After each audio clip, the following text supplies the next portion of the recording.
It's got some new lighting going on here in the CWK studio.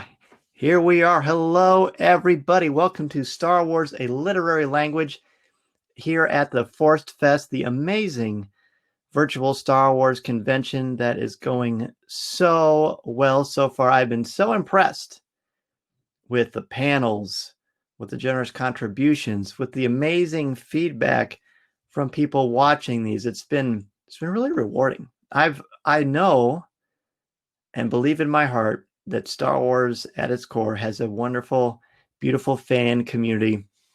And that to me shows up even more beautifully because we're making money, not making money, we are raising money for the Make-A-Wish Foundation. Your donation will directly fund wishes for critically ill children. You can donate to the link in the chat, or Get Vokey will match 33% of all donations through the Get Vokey V coin. Just click on the blue diamond to get started. And get this, everybody. I'm sure you're well aware of this, but yesterday we have done so well. We've raised $1,940 as of midnight last night. So this is for Make-A-Wish Greater LA area. All the amazing children that deserve something really special. And you are able to give that to them through your love of Star Wars, which I think is awesome. I will have to introduce myself. John, thank you so much for pointing out. The link is again on the chat. So if you are interested in donating to the Make-A-Wish Foundation, that is where you can do it. So your passion, your love for Star Wars and for this community can directly benefit these children. Amazing.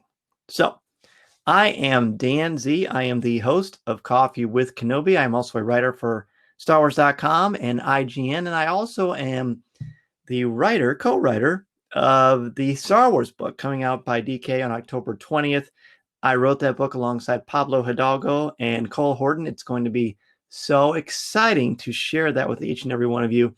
And really, it's sort of a nice little bridge because I can't say a lot about the book, but what I can tell you is that it certainly relates to the topic for today, Star Wars, a literary language. So what does that mean exactly, a literary language? Because I feel like the term literature gets thrown around a lot, and I understand that. I respect that. But literature at its core is really, look at this, get some money already. I love it. I love it. Share it out for more. See, we've got some coin coming in already, a beautiful thing. V coin. I'm going to have to get used to saying that. I've been hearing it all weekend, again, from all these amazing panels. Let's get back to what literature is. Literature at its essence is language. Beautiful, powerful, poignant language. So there may be great books out there that we love that move us, that have powerful themes and messages and speak to us on many different levels. All true. However, that doesn't mean that it's literature. And that, again, is not necessarily a negative thing. Literature is a different sort of an art form. The best example of literature that I can think of, period, would be The Great Gatsby by F. Scott Fitzgerald. Yes, it's a great story. Yes, it's got very compelling characters, but the language is beautiful. So how does that translate to Star Wars, which is a literary language? Now, when I say it through this lens, I'm talking about the films themselves. Language in film is not just dialogue. It is the performances. It is the lighting. It is the music. It is the camera angles. It is the way that the stories move us and speak to us.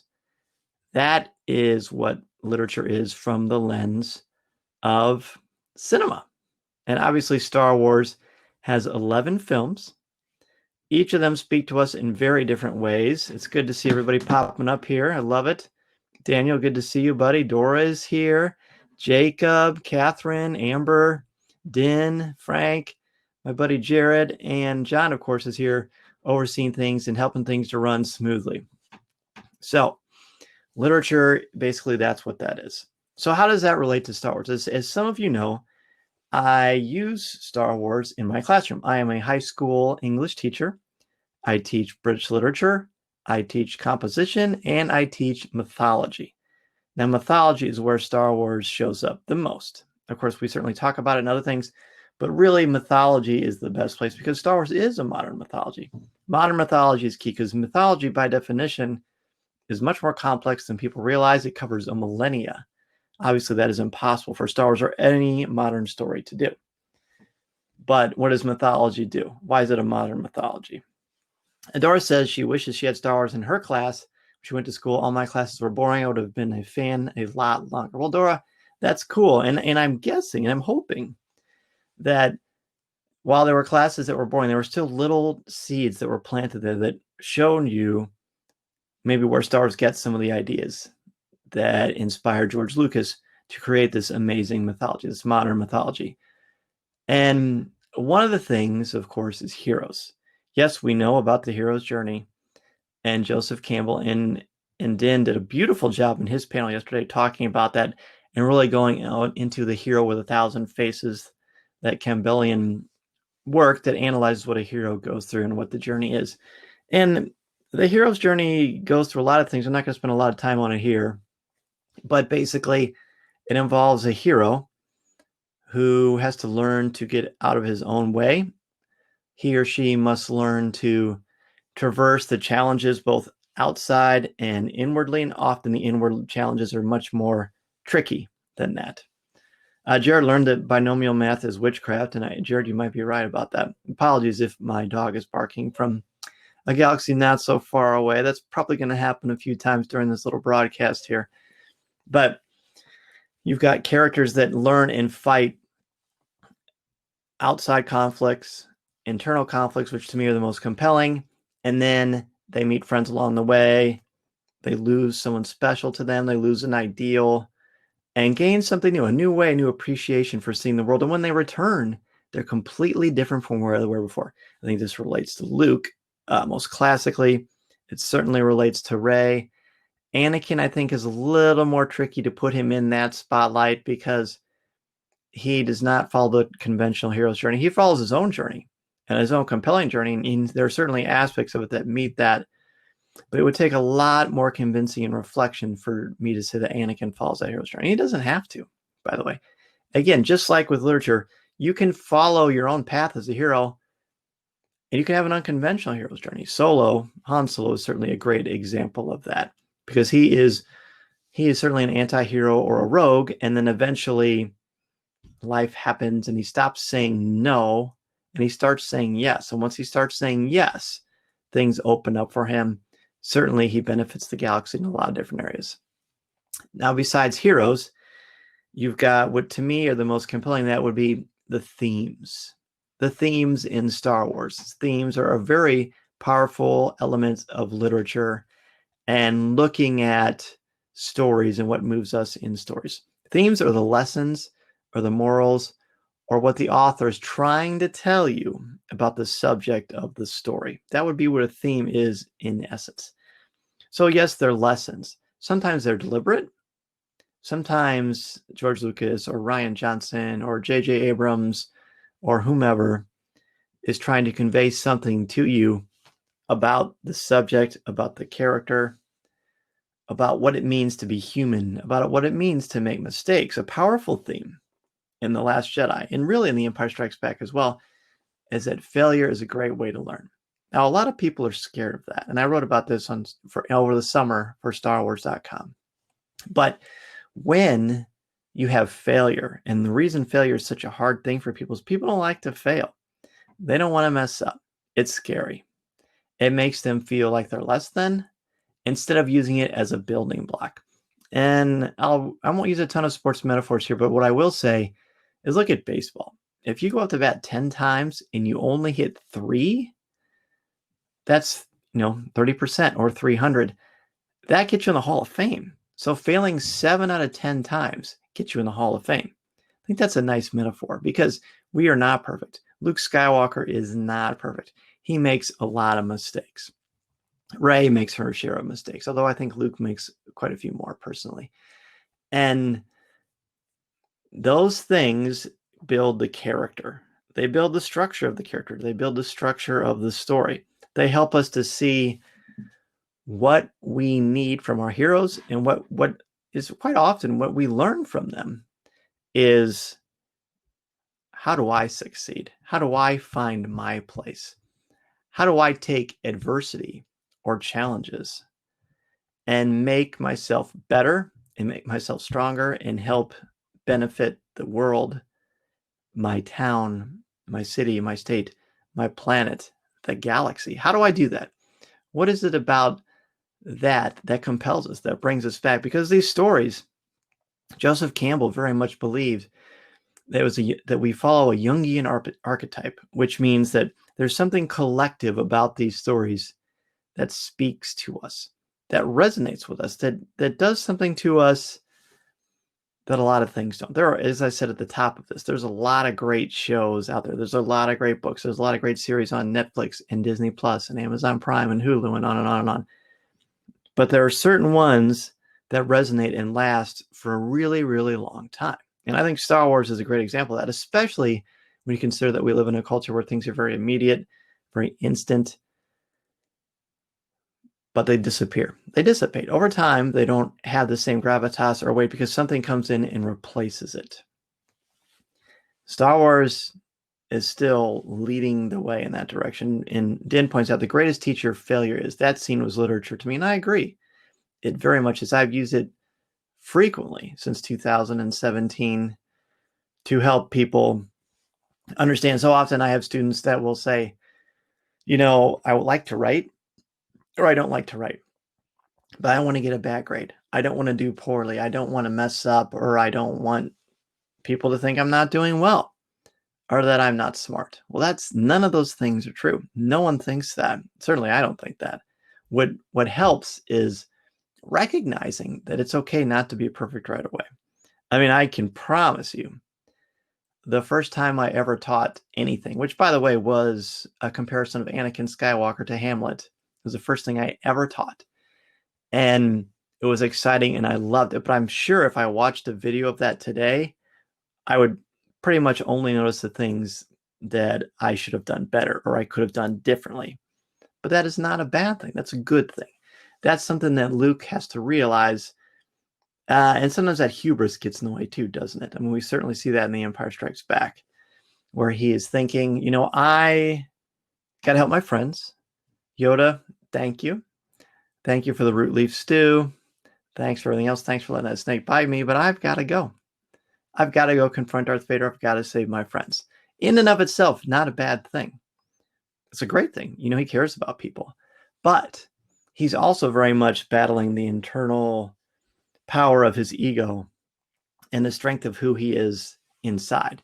Anakin has similar foibles, which I think is really, really cool. And that's one thing that's also appealed to me about Rey. Rey is confident in her abilities in the Force, but she's more struggling with her identity and what it means to her to be herself, to find her place in this world. That is her struggle. Her struggle is not with power. Her struggle is with her power within and being okay with who she is. And certainly as the story progresses, it takes on different aspects of that, but it still at its core reflects her journey, her heroism, and what the director and what the writers are trying to convey to us. Being a hero, being yourself, making mistakes, getting stronger because of those mistakes, all powerful aspects of literature. As I'm going along, if you want to jump in and talk about this, feel free to. I'm happy to address any comments, questions that you have, and make this part of the conversation. This is a very organic thing here on Get Vocal. The Forcefest does a lot of wonderful things. We are raising money for the Make-A-Wish Greater Los Angeles area. So please contribute. Our goal is to get to 3,000. I really believe because of the generosity of this community that we can make that happen.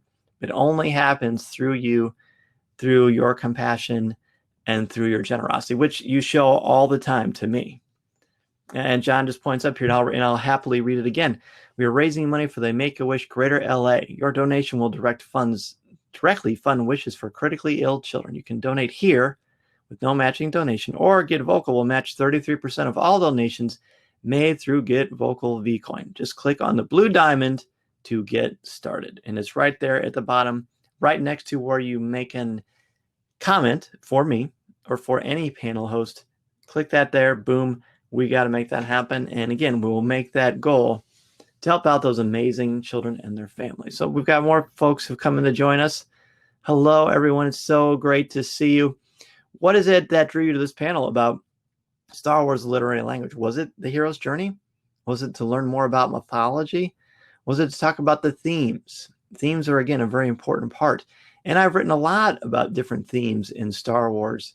There are so many of them. It's really pretty impressive, to honestly, because, and I think the Clone Wars does this really well. I think Rebels does it maybe as well as anything, showing us what it means to be human and what it means to make mistakes, what it means to find family.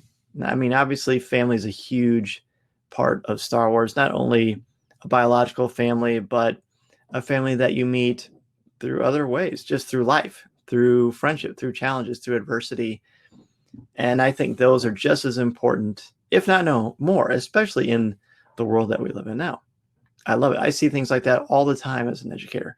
People that become family because they have things in common. And that's an amazing part of Star Wars. Luke, Leia, Han, great example. Finn, Poe, and Rey, great example. Anakin, Obi-Wan, great example. They're all there. Another important aspect of literature is having a mentor or someone who structurally works in the plot to get the hero from point A to point B, and not necessarily always in the smoothest fashion possible. In fact, if it's smooth, then there's not really a lot of growth. What I try to explain to students is that the challenges build the character. If you're going to exercise, if you're going into an exercise and your muscles aren't sore or stiff after, then you probably need to rethink how you're exercising, because that resistance builds adversity. And that's another reason why I like that the resistance is called the resistance, because they have to struggle. They have to experience sacrifice and challenges to save and benefit the galaxy. And honestly, if I think about General Leia from that perspective, it doesn't surprise me that she would pick this. And I learned a lot when I was writing the Star Wars book, but one of the things I really learned was how much I really, truly appreciate Leia. And she is a literary force unto herself, because she finds herself very directly in a unique situation where she's going to help people, but not fight the fights for them. She has to trust. That's a big parent thing. That's a big leader thing. And it's a really great example. Catherine says, can you talk more about why movies are literature? I think a lot of folks look down on these kind of movies as somehow less than the great books. And it would be great to understand why they are literature as much as period dramas are. Catherine, that is an excellent question. I'm happy to address that. Yes. Look at that Han Solo. Look at that. We've got some more coming in. Beautiful. Keep them coming. Thank you, Jared and Din. That is fantastic. These amazing children and their families are benefiting because of your generosity and kindness. So thank you. Catherine, literature means basically language and how language is used. And in cinema, language is not only what is said and how it is said with the actors in the script, but the lighting, but the music of John Williams, but the way the camera treats the subjects, the way the characters move, the way the characters interact, the messages and the themes that are portrayed in the story. So the great books are literature, and Star Wars is literature, but they're very, very different kinds of literature. They're all kind of different subsects and different genres. So is Return of the Jedi literature like Huckleberry Finn is, or The Great Gatsby? No, it's not, because it's a different thing. It uses language differently. And it's really hard to make a film that's literature through that context, because they're different things. You have to weigh them in different fashions. So yes, there might be people that are like, well, movies aren't as great as books and blah, blah. And I mean, like, I teach literature. I love them both, but for very, very different reasons. The literature of Star Wars and what I've used in my classroom for Star Wars is how these stories move us, how they speak to us, how they're able to reinvent themselves over and over again and reach different generations. We've now seen 4 different generations who have experienced Star Wars. And I feel very empowered by that. I know how I felt as a kid. I know how I felt about it as a teenager. I know how I felt about it as a single man. And I know how I feel about it as a husband with 3 boys. Everything is different. Like my oldest is 21. My youngest is 7. My oldest, Peyton, sees Star Wars very, very differently than Mason does. But it all speaks to them in different ways. To me, that's literature. Literature reinvents itself. Hello, Eric. Good to see you, man. To me, literature reinvents itself all the time based on the state of the world, the state of the person that's coming to look at it, and how that moves and shapes us. And I hope that answers that question for you, Catherine, because it's a really good one. And it's a really, really challenging one, which I welcome. I like. To me, the power of literature also is that it makes us think. I believe that Star Wars has made us think a lot. I mean, look at how many amazing podcasts there are, and websites, and blogs, and YouTube channels, and fan conventions, and the fact that we can go to Star Wars Celebration and we can have these amazing, powerful conversations about Star Wars and how it moves us, shapes us, binds our galaxies together, binds our fandom together. Those are all powerful aspects of Star Wars, and is proof to me that it is in fact a literary language, as Eric just points out so gracefully. And Eric is a really, really gifted person at discussing this as well. It's the power of storytelling, the power of storytelling to move us.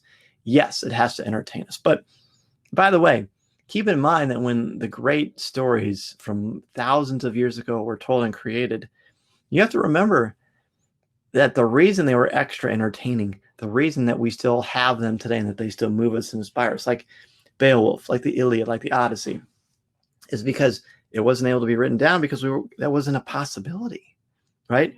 That kind of technology hadn't happened yet. So what do you do with that?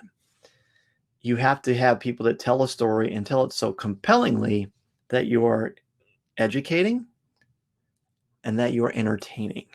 That's what a good story does too. It continues to last and last and last. And if you don't, and the reason it's so important, and this is what I tell my students, in fact, I just told them last week, the reason these stories mean so much and speak to us so highly and so powerfully is because they tell a lesson or a message. And what I tell my students is, if you don't think it's important to pass on your culture and your values and your beliefs, then I want you to go home. Or I'd say, hey, get out your phones now. Delete all your social media accounts for the rest of time. Well, they'll never do that, will they? They're not going to do that because they are passing on their mythology. They're passing on their stories, whether, they're good, bad, or indifferent, trivial, important. That's all sort of depends on their point of view, doesn't it? But it's something that they're passing on to us. And that means something. It means something. We care about it. So you make it compelling. You put your values in there because that's the only way you can pass them on. They can really stand the test of time. I mean, will everybody read a concise history of how we got our independence from Great Britain? Maybe not. But how many people have seen Hamilton, right? Hamilton is so powerful because it's amazingly told. It's beautifully told. It enraptures us. And those messages and those themes are right there because that's how you tell a good story. That's what George Lucas did too. Mary says, hi, Dan. Mary, good to see you. Mary says, literature and the books that keep coming out propel the story and mythology of Star Wars. Absolutely.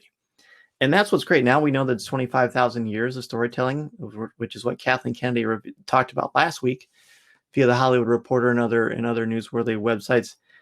They keep the story that's relevant no matter when it's told. Hamlet's still relevant. It was written, hundreds of years ago, but it's still relevant today because of how it speaks to us. Then you take Star Wars, a story that's, over 40 years old.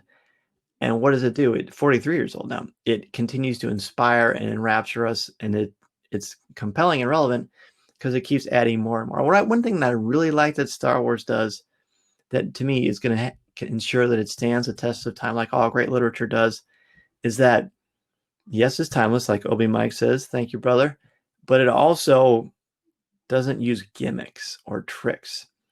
There are a lot of stories out there that are powerful in different ways, but their main way to keep you hooked is through tricks and gimmicks and surprises and cliffhangers and connections that may be forced. But I feel like Star Wars doesn't really do that, although we can certainly debate Rey being a Palpatine as far as if it does it there or not. Not a fan of that, but we could talk about that another time, certainly.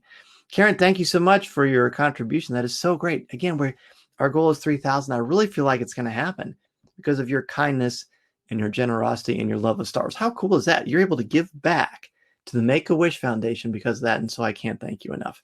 John says, we are close. We are close. I feel like we're going to get it by the time we're done here tonight. I just believe that. It's going to be really, really good.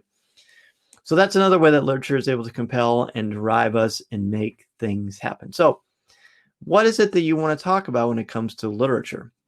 We've talked about characters. We've talked about themes. We've talked about the timeless nature of storytelling and why it speaks to us through that Jungian archetype that we believe connects us all together. And think about the fact that when stories were first being told, or even when Greek mythology was being told, it was told in different regions of Greece, and it was the same characters. But the other part of it is that while they weren't connected and they had no way of communicating with each other, they had similar ideas. Zeus acted different ways. There were different little things that would happen, but overall they were connected, and that's that Jungian archetype that Joseph Campbell subscribed to, which is powerful. Joel, thank you. Joel says, Dan is not bad on his take on Star Wars and storytelling. I agree with much of what he is saying, and he's been a part of this community for a long time. Well, thanks, Joel. I appreciate that, man. And honestly, I would love to hear the parts that you don't agree with as much, or maybe that's just the way you're phrasing it, because to me, that's great. Like, that's part of the beauty of conversation and rhetoric. Like, I love that. I love hearing different points of view. To me, that makes me stronger and smarter. And Dan, you are very kind. I think you bring out the best in people too, brother, but thank you so much. It's very gracious of you. So I love it. And we've got more contributions too. So great. I love it. I love it. Again, we're getting so close to that goal to help the Greater Los Angeles Area's Make-A-Wish Foundation. Amazing. So you've got characters, you've got themes, you've got points of view, you've got an ability to tell a story that lasts and lasts because people subscribe to it. They like the characters, they like the advancement of the story in the myth itself. Myth means a lot of different things. And what I learned recently is that myth is something that scholars have debated for hundreds of years. So there's not even necessarily a set definition of myth that scholars will agree with, because for one thing, myth lasts for millennia. It is timeless. It is something that entertains us. And it also tells things that aren't necessarily true. We know Star Wars isn't true, but we do know that there are aspects of it that I think are really powerful.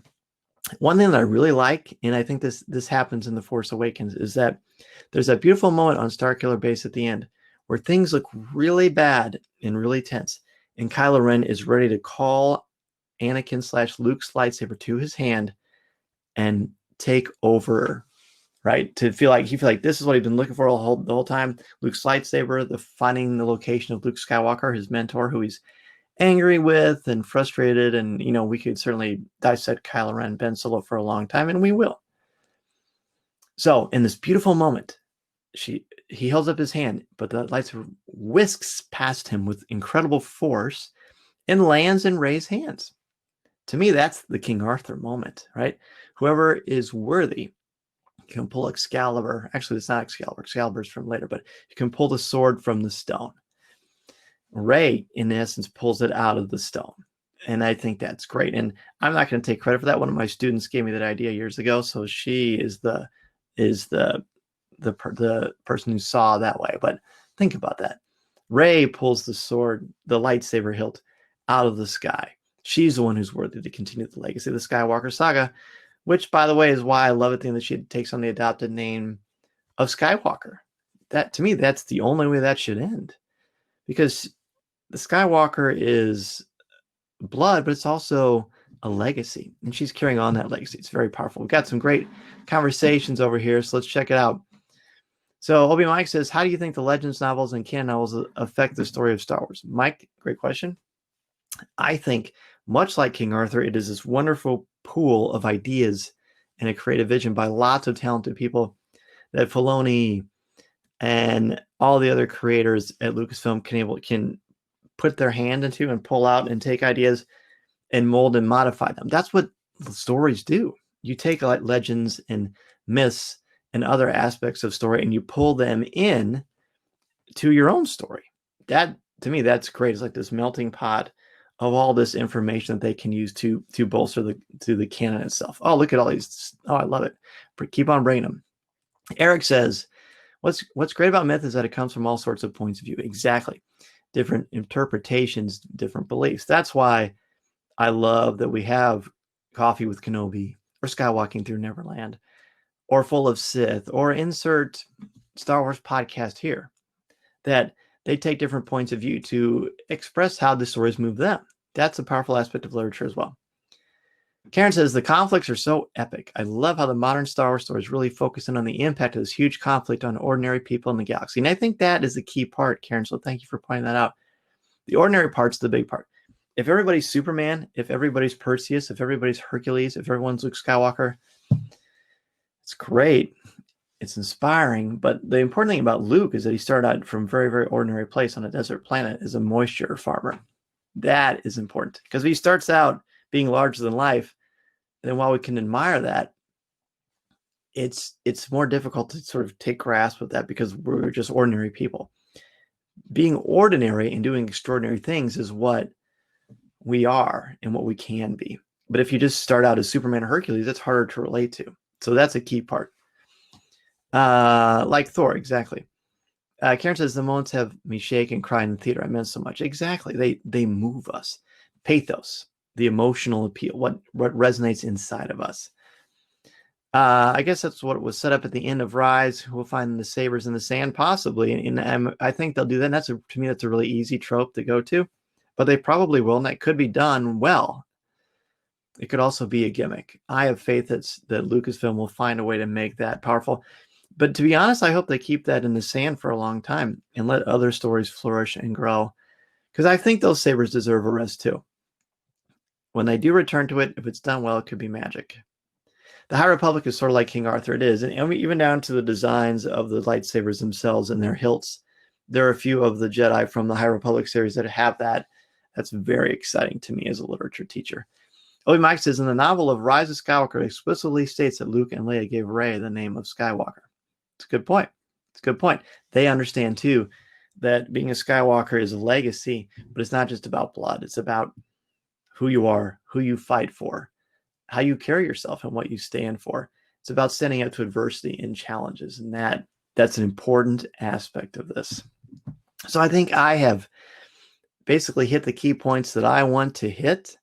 We've got a couple of spots open, so I am more than happy to bring people in and chat with you and see what you think about Star Wars literature language. Bring up your points of view, throw some questions my way, and let's chat. Come on in. I'm going to have a sip of water.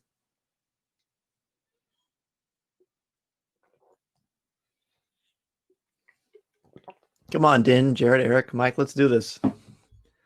Here we go. Okay. I knew you'd be the first, brother. What's up? I'm so shy. Yeah.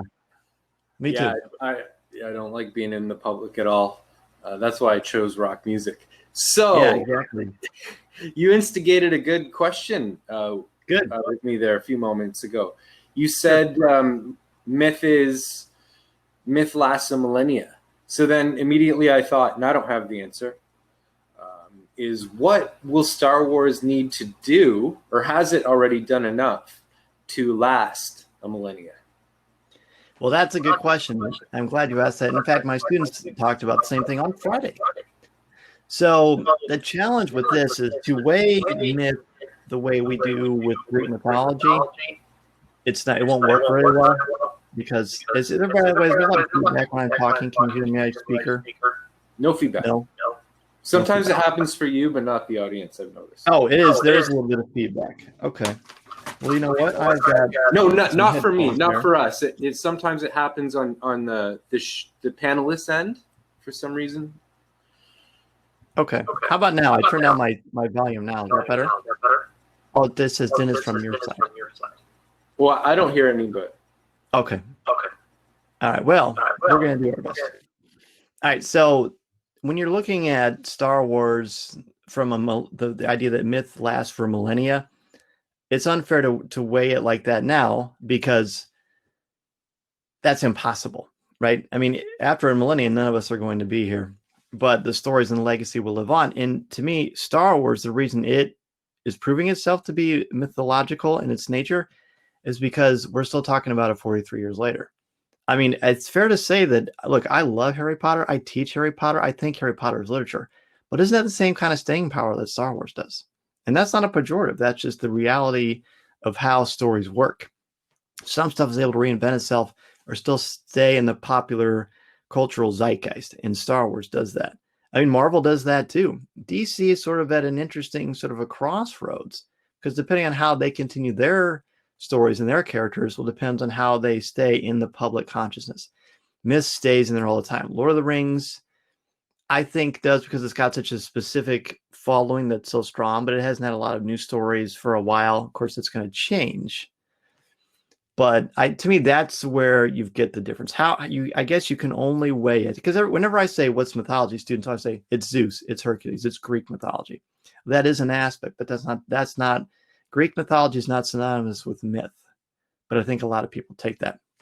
So we filter it through the lens of how the stories affect us when they were created, and are they still speaking to us today? That makes modern myth. What do you think, Dan? Drop one thing before I drop out. Yeah. Is that it just occurred to me that maybe Star Wars is obviously great literature because the poetry of it all is just so beautiful. And it's so compelling. I mean, it's one of the reasons why we watch the movies 500 times because they're so gorgeous to look at. But I think that that's really selling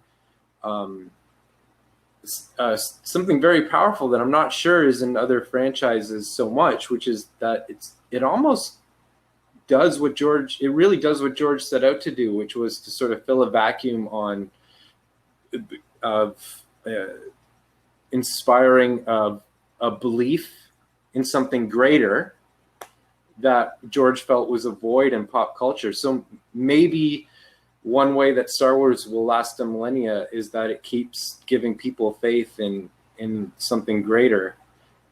And if the movies and shows keep doing it so beautifully, there's no reason to see why it wouldn't do that for 1,000 years. So, yeah, I'm going to drop out now and let someone else talk. Hey, thanks so much, man. Thank you. This has been really fun. Absolutely. But yeah, so I want to echo about what Den talked about here. Basically, yes, it's the stories and what they're told. Again, a big key aspect of literature is not only what the story is, but more important, how the story is told. Is it told well? Is it told effectively? Does it capture your mind, your heart, your soul? Does it speak to different generations of people? Does it inspire lots of different things from people? That's a key aspect of it. And that's why Star Wars, I think, moves us. I mean, the special effects were used in groundbreaking ways and still are, so much so that Lucasfilm is, of course, a key aspect of a lot of technological marvels because they advance the story. I was once told by a film scholar that I really trust, if you want to see if a story is effective, take away the special effects and still tell the same story. Is it effective? Does Star Wars work that way? I think so. I mean, look at Ian Desher's William Shakespeare's Star Wars series. He tells the stories through language, and he tells the stories through character. There's no special effects in William Shakespeare's Star Wars. There's zero. But the characters are there. The ideas are there. The themes are there. Those are the things that inspire us. Those are the things that move us. Those are the things that keep us coming back for more. And yes, I see a lot of people talking about Lord of the Rings. Lord of the Rings is incredible. Lord of the Rings is literature. Have you seen how it's written? Another great aspect of J.R.R. Tolkien is that The Hobbit and Lord of the Rings and The Silmarillion are all written very differently, but by the same person.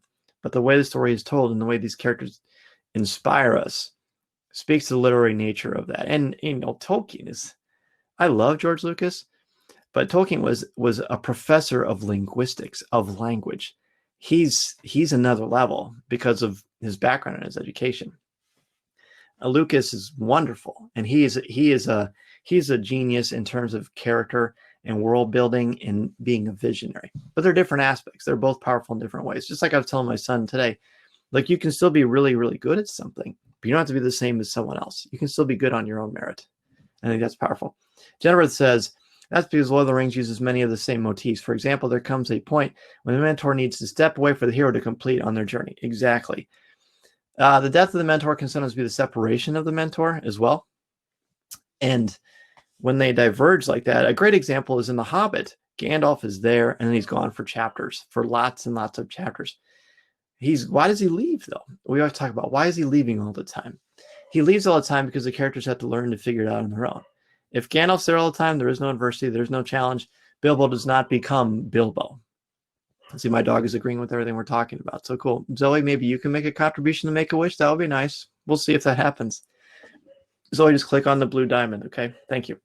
Anyway, so that's a key aspect of the mentor has to be gone, has to be away so the hero can face things and grow up. It's just like, as I tell my students, like when you go to college, you're on your own. I mean, you might live at home, and that's fine. I did that for a while. But when you eventually leave home, you have to figure out how to navigate the unknown world based on what you've learned as a person, and take risks and take challenges, and realize that you're mortal, that you can fail, that things can happen to you. But that is okay. That's part of life. That's how you grow. So the mentors have to leave. Jared says, is there a line between myth and pop culture? That is a fantastic question. I do think there's a massive line. Pop culture is really more about, things that are popular or trendy or inspire us. Twister is a part of pop culture, but it's not literature. Happy Meals are part of popular culture. Albums, music. I mean, just things that are popular and they're in the culture. But myth by itself means it's something that lasts out of Saturday morning after Friday night out. Yeah. Myths have purpose. Really, a myth, to be really technical and literary, a myth, a lot of mythological, how do I understand? I guess just scholars will tell you that myth is a myth unless it's explaining creation, unless explaining how something works or how something is made. Myth, early on, was science. Like, I'm talking thousands of years ago, of course. But then, of course, people started to realize, gosh, these ancient Greek myths that we like, that we respect, they're crazy. They're ridiculous. How can that be science? And then we start to learn other things, and Galileo and other people come in and fill in the gaps and give us the real knowledge.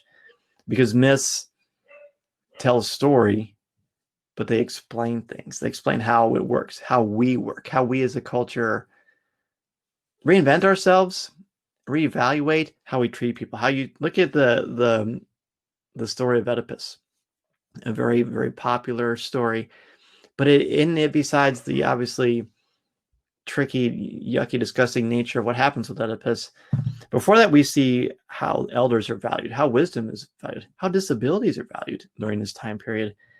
The blind prophet Tiresias comes in and tells Oedipus, look, I know what's going to happen. I know it's going to happen to you, but I can't tell you because you're not ready for it.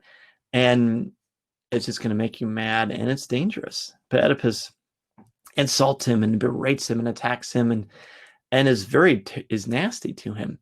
He doesn't respect the fact that Tiresias, the blind prophet, is much smarter than him, because while he is blind, as far as what he can see, his internal wisdom is so much beyond Oedipus and anyone else, because he's not blinded by his vision.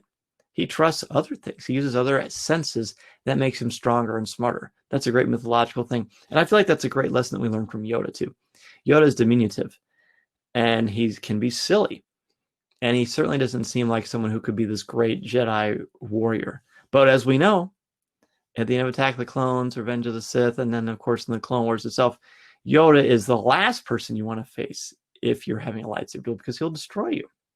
He subverts the traditional narrative of what a hero looks like. That's a mythological construct, too.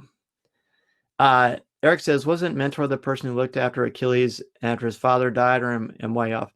So Mentor took care of Odysseus's son when Odysseus was looking, or when Telemachus, who was Odysseus's son, was looking for Odysseus, and Mentor helped to guide him. And Mentor's actually Athena, the goddess of wisdom, but she takes on the disguise of Mentor himself, a wise old man. And you look at the stereotypes in there, right? Maybe this man won't follow someone who's a powerful woman. Maybe he has to follow some wise old man, some archetypal wise person. Athena's really smart, and she knows that. And eventually we start to realize that no, Athena's who you should have been listening to all along. The most powerful, the most helpful person in the Odyssey is Athena, who's a woman, who's strong. And that's cool too. And we can certainly go into the archetype of the powerful characters that happen to be female in the world of Star Wars too, that fill those literary values too. Would anyone else like to jump in? We got about 15 minutes. Jump in, chat with me about literature, ask me a question. Happy to talk with anyone. I am more than ready and excited. I mean, again, this is why. I mean, honestly, I didn't plan anything for this because I knew that when I saw all of you and we started talking about literature, it was going to happen. Well, look at this. What's up, man? Hi, Dan. Hi, everybody. Oh, it's so cool. Jared and I have been friends and chatted for all that. I've never actually chatted face to face. This is exciting. If I knew I was going to be on here, I'd be in the basement with a good Star Wars background instead of the living room.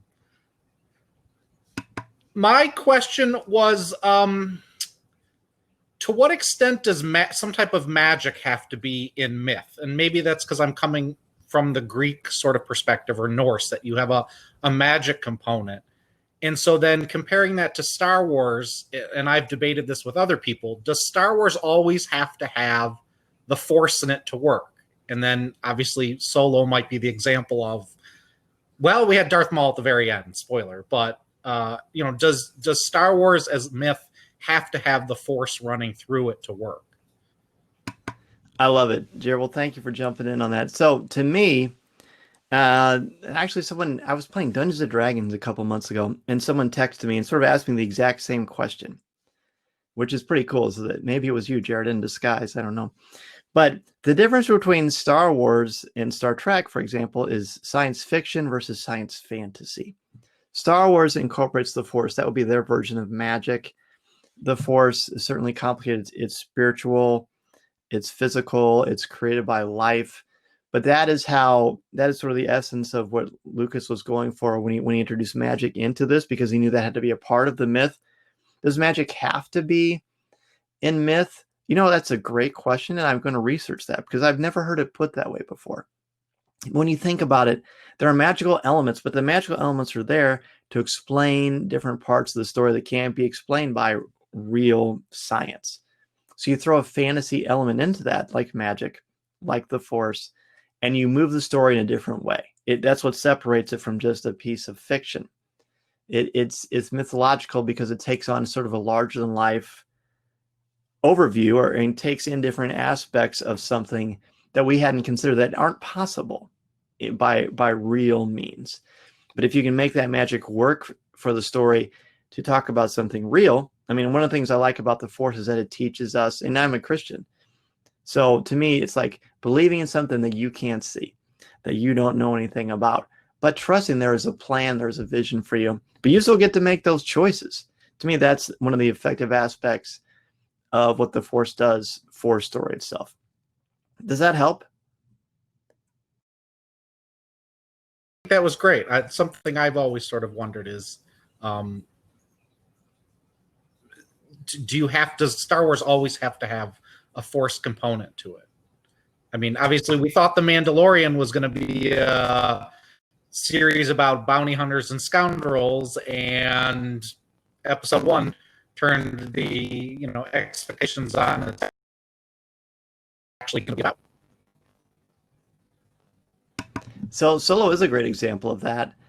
And look at Star Wars Resistance, right? It didn't really use the Force at all. And, different people liked it more than other people did, I suppose.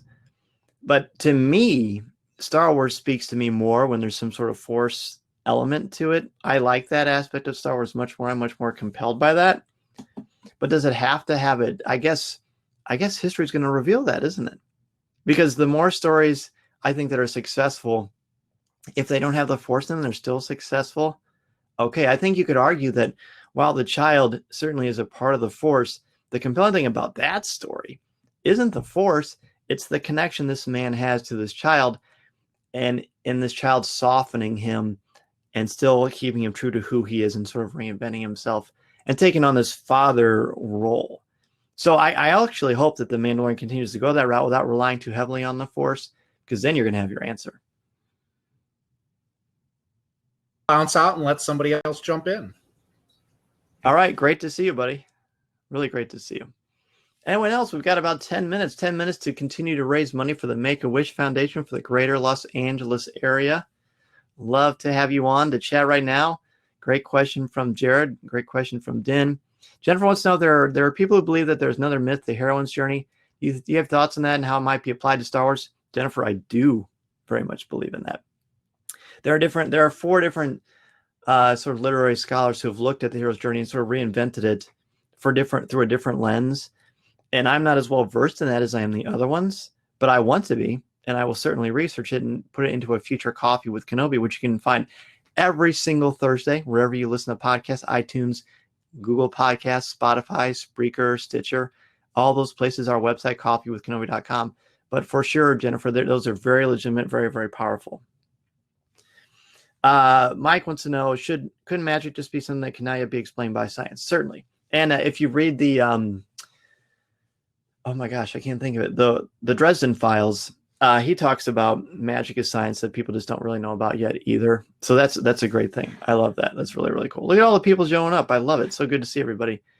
Trisha Barr did a panel on the heroine's journey at GeekGrowCon. Yes, she did. And actually, she's the greatest person to talk to about the heroine's journey. She's done much more reading and research on it than I have, and she's definitely the one to do about that.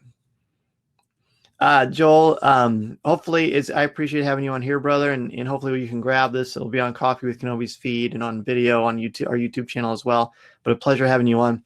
Jared says Sarah Kuhn was on Tarkin's Top Shelf recently and spoke about the importance of female leads or heroes because they bring a different perspective than male. They do, and they have to, because they have different things that they face, just like different race or creed or culture. There's different aspects, and I think that's so important that we continue to have heroes that don't look like me, some white guy, right?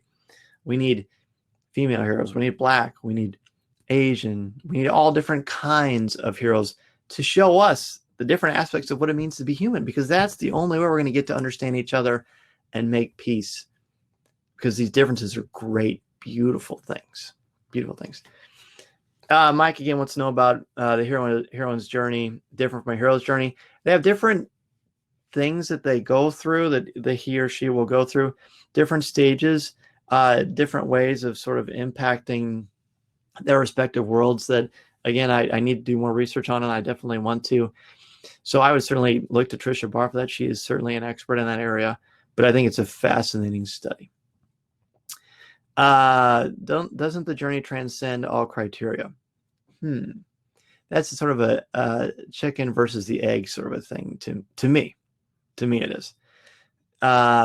Because the journey is important, but it's how you take that journey, what steps you take in that journey.